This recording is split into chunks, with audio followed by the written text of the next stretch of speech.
Good day, and welcome to HTMi's podcast. Today we have the pleasure of speaking with Professor Richard Kerley, Dean of the School of Business Enterprise and Management at Queen Margaret University in Edinburgh, Scotland. Good afternoon, Professor Kerley. Good afternoon. Nice to have you with us. And I'm delighted to be here. Professor, why have you raised the issue of assets and brands as playing such an important role within the hospitality and tourism industry? Well, my judgment is that all businesses operate in cycles of one kind or another, and what is happening in the hospitality industry at the moment, particularly in the lodgings industry, is a confusion and a development that relates to the asset, the physical plant that makes up the hotel, and the brand, which is about the image that that hotel or that hotel chain conveys globally. And the reason I talk about a cycle is that if you think back historically, grand hotels, and we used to use that phrase a lot, were the epitome of both a particularly distinguished, successful, and very well invested asset and a brand. If you think about the famous song that used the phrase "putting on the Ritz," it was an image that people understood because the Ritz was the top hotel in the city of authorship. Whether it was London or New York, I'd never quite worked out, but the brand, the asset fitted together. Now I think there's some divergence between those. So could a brand be considered an asset? Very much so, and it can be considered in two ways. One is the intuitive way of saying that, well, actually having this name means a lot to the value of that particular hotel. So if you talked about Hong Kong, people who knew the business would say Mandarin Oriental. If you talked about Mumbai, people would say, well, the Taj, obviously. If you talked about London, they would say Claridge's, would still say the Ritz. They would talk about those kind of businesses which had a long-established brand name, which meant something to people who were investing in, choosing about, or making a purchase. The difficulty, however, is how on earth you put a value on that. That has eluded accountants and auditors for many decades now. We know that there is value to a brand. After all, Coca-Cola is worth a lot more as a company than some other operation that said we are going to sell brown, sugary liquid that is not particularly good for dental health, but tastes nice. The name Coke means something. It's putting a price on it that's difficult. So why is that so important today? Well, it's important for a number of reasons. One of them is that we make more and more choices based on brand. We associate good brands with something that has a value, a consistency, a quality that we can understand and make a judgment about. And since we're talking about hospitality, we should recognize that that extends through the value chain as well, as through the price point chain. If you talk to people about an Ibis hotel, they have an understanding of what they will get. It's not the Ritz, it's not Claridge's, it's not George Sank, but it is a reliable, predictable brand that gives you a good quality product, not fine dining, not marvelous service, but predictable and reliable. Go to a city you don't know, book into an Ibis, and you will get what you expect to get. The other end of that discussion is about how brands can enhance value and how attaching a brand to a particular asset, this or that particular hotel, can make it worth more in terms of revenue, in terms of revenue per room, in terms of profitability. That's why the best franchisers, as in those who award the franchise, are so conscious of the value of what they are awarding. Now, it was interesting because earlier you said, when you go to cities like, Bangkok, you have the Oriental, you go to London, you have Claridge's, Paris, the Ritz, and so on. Those are your true five-star luxury independent hotels. And today, over the last 50 years, today we have the emergence of the chain properties. You mentioned Ibis. How do you think all these chain properties distinguish their brands amongst themselves? What would make a person choose the Hilton brand over the Marriott brand? Well, let's remember two things. One is that some of these great hotel names are no longer necessarily independent, freestanding hotels. They are often part of a larger group which uses the badge and uses the brand in a number of different ways. Compare those to chain hotels, as we would historically call them, and you can see some difficulty in reconciling brand value with the quality of service and indeed the quality of the asset. And it's interesting, I don't want to, in a wide broadcast presentation such as this, I don't want to single out particular brands, but you can find contrast between brand values, what is associated with brand values, between different countries, different cultures, even if the name that is employed is the same. So that has to be reconciled by the companies concerned.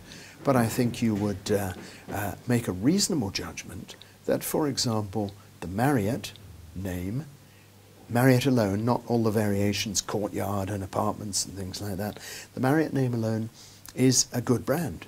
It's not the top of the range brand, but it gives you a very solid standing in terms of certainly of what one might call the Atlantic economies. Less so in some other countries, but that is to be expected because we're in a process of development and transition. Right. That's very interesting what you say. But within your bigger chains, like your Marriotts, your Hiltons, your Hyatts, they have further divided themselves into other brands, yes, they have. attracting various markets, whether it's the business hotel, the leisure traveler, today the meeting industry, and so on. What are they really doing to distinguish themselves between those different brands? Well, what they're classically doing is, of course, brand stretching. You are looking at a particular product or a particular asset and saying, if we are the Marriott Group, which, remember, has both direct ownerships and quite a lot of franchising, we will allocate a sub-brand to a particular type of product that we might have available. We want a presence in City X, but at the moment we cannot find a 4-ish, 5-ish type property. We will therefore offer an alternative brand there, which savvy travellers or company-based purchasers, and bear in mind a lot of accommodation purchases done through companies, will know represents consistency, reliability, but is not necessarily the top end of the range. It might be, of course, that what you are increasingly seeing is brand differentiation used to describe a different type of product. So an apartment preceded by a brand name is clearly something different from an overnight stay in that brand name. It signals that if you want people in this city for 2 weeks, 3 weeks, then give them this option, which actually they might prefer to the big name brand hotel, which is typically a shorter stay. Within your chains, I mean, they have the luxury brands as well. Hilton has Conrad, Marriott has the Ritz-Carlton group that they manage. If we look at Switzerland as an example, we have some great privately independent owned hotels like the Dol de Grand in Zurich, the Borelac, many of them in Geneva. What do you think is the future for the independent hotels? Are they going to survive? Or are there going to be too much competition from your chain hotels? My judgment is that in significant metros, typically, and I think we distinguish that from what in Britain we would call country house hotels or resort destinations. In significant metros, there is space for the big independent player. It's where people go who are, if you like, beyond the travelling manager expense account, people who write their own ticket to stay somewhere. It is also a destination for significant big events that have a quality and an image to them which the promoter or the purchaser wants to put in front of the world. It's where people go when governments are making choices about where do we entertain, where do we take people to put a stamp on this event which says We're not just putting you in a good hotel where you can get a steak meal at 3 o'clock in the morning. We're taking you to the very best that we have available in Zurich or Geneva or London or New York. So there's a place there. I suspect myself that it will be less likely that the owners of those big successful independent operations will be able to stretch the property, because sometimes that combination of glamour and a sense of occasion and event doesn't carry from one facility to another. And I think you can see a parallel, Anthony, in the fairly common phenomenon of the past decade, particularly in Britain, of big-name chefs trying to extend their brand range into alternative cities and still maintaining the name brand label. It's not been awfully successful, because unless you're remarkably stupid, you know that if famous chef Z is running his operation in London, he isn't running that same operation in Manchester, Glasgow or Edinburgh. He ain't there for more often than perhaps a day a week, perhaps a day a fortnight, and you've got somebody else selling. I mean, it's interesting you mentioned this thing with, you know, the famous chefs, where they have many restaurants and many hotels around the world. Yeah. Does that help the chef's own brand? Or many people say it's also helping the hotel's brand by having such a famous chef or such a famous restaurant within the hotel? Well, that's a very hard one to judge, isn't it? I think, argue, and I hadn't thought about it, an interesting question because I hadn't thought about it in that way. I think I would argue that some of the most successful grand hotels make a virtue of anonymizing their chef or depersonalizing in a way that some of the more extravagantly public chefs don't like doing. So if I think about the country, I live in Scotland, I can think about hotel restaurants, very good hotel restaurants, where the name of the chef is secondary to the name of the hotel, right, and others where the name of the chef is primary to the name of the hotel. I think you have to ask who that's benefiting, and what the implications of that are in the longer term, because after all, a hotel can continue after a chef dies, or leaves, or retires, or is locked up. But not a famous one. Not a famous one. Last question.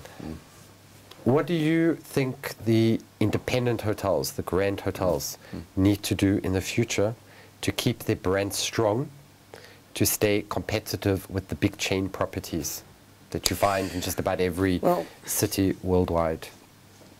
I would argue that, despite what I said earlier on about the big ticket spend, I would argue that any big name hotel that is offering a high price product in the current climate actually has to be conscious of more dynamic pricing, and has to be conscious of the fact that even the most well-resourced of purchasers have to be conscious of the price they are paying nowadays. I had experience last year in Edinburgh of where I work and live, of meeting somebody in the lobby of a very, very good hotel in Edinburgh, because we were both passing through in different directions, to have coffee and to talk about a business matter. I went to pay the bill. It was quite busy, so I went to reception, and they had that night's rack rate on a display on the counter. And I said, I was so taken aback that I said to the receptionist, "Is that what you really charge tonight?" And she said, "Yes, it's a very good hotel." And I said, "Sorry, it's not that good." And it made me think, and I mentioned that to a couple of other people in the business who said, "Wow, that's pushing it." So that's a factor. The other factor is not to devalue. Now that's a very subtle judgment to make, but if you look at other comparable branded goods and products, you would clearly see, take clothing as an instance of that. We know the damage that the Burberry brand suffered from becoming devalued. Similarly, polo. In Britain and in Italy, its home of origin, Stone Island, a younger person's clothing line, became associated with football violence and football hooliganism. So you have to be careful to protect that brand in different ways. It's doable, very doable, because there will always be a place for that high-end, high-quality operation. Well, Professor Kerley, it's been fascinating talking with you, and we thank you very much for your time. Thank you, Anthony. Thank you. Good night. Good night.